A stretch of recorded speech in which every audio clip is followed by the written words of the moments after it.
The Dubsado scheduler is used to book appointments, manage your calendar, and automate your scheduling. The scheduler allows you to customize different appointment types and cross-checks your availability with your external calendar. Before setting up your scheduler, you must connect your external calendar from within your Dubsado settings. To learn about linking your external calendar, visit the link to view Dubsado's Connect Your External Calendar video. Schedulers can be shared internally within your Dubsado system or publicly via email, social media, or your website. It's important to note that when sharing a scheduler publicly, Dubsado will not automatically create a new project. So once an appointment is set, Dubsado will not have a project to link the appointment to. Therefore, there may be conflicts on your calendar, and you cannot track changes to the appointment from within Dubsado in the event the client chooses to reschedule or cancel this appointment. When sharing a scheduler publicly, you must link a lead capture form or proposal to the scheduler. I'll show you how to do that a bit later in this video. To create and edit your scheduler templates, you'll visit Templates and Scheduler. From this screen, you'll be able to select Add Template. A dialog box will appear so you can edit your basic scheduler settings, starting with the appointment name, duration, and when the appointment can be scheduled. When determining when the appointment can be scheduled, you have three options. 1, a rolling day window, which will show availability within a specific window of days relative to when the booking invite was sent.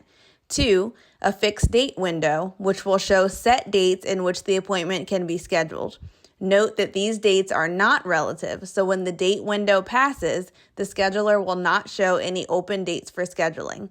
And 3, indefinitely, which will show available appointments for an indefinite number of days. Next, you can edit your availability from the sample calendar. This is where the importance of your external calendar comes into play. If you set your availability in your scheduler from 9 a.m. to 5 p.m., Dubsado will note your available times in comparison to your external calendar. So if you have a dentist appointment at 10 a.m., Dubsado will recognize this from your external calendar and block that time off when someone attempts to schedule an appointment. It's important that your external calendar events are set as busy so that Dubsado will not recognize that you are not available at this time. From there, you can set your calendar to show you as available or busy. You can set the location of the appointment, and then you can customize an email or add a canned email template, which will populate when you send this scheduler to a lead directly. If you do not set an email in this dialog, the Send Scheduler email template will automatically populate.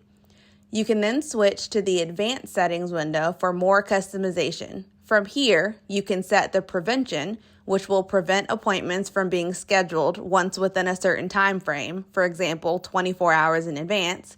You can set a Buffer Time, which will allow time between appointments. The Increments, which will determine when appointments are displayed. For example, 15-minute increments would show appointments at 9:15, 9:30, and 9:45 versus 30-minute increments, which would show appointments at 9, 9:30, and 10. And finally, the appointment details, which determine the maximum number of this appointment type within one day and how many times this appointment scheduler may be used. You will then set the sending and sharing options. The welcome message will display at the top of the screen when this scheduler is opened by the recipient. The confirmation email will send to the recipient once the appointment is scheduled. The additional form area is where you would attach an existing Dubsado form. For example, if you attach a proposal, the recipient would have to complete the proposal and the scheduler at the same time. With an additional form attached, the recipient cannot complete scheduling until the form is also completed. This is also where you would attach a lead capture form or proposal if you plan to share this scheduler publicly.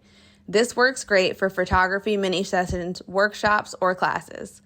The redirect URL will replace the default confirmation page once the scheduler is completed. Finally, you have your additional settings.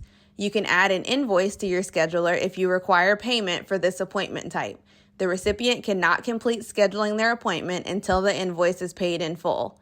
Notification is where you would set your appointment reminder emails, and monthly view changes how the recipient can view the scheduler, either from a weekly or monthly view.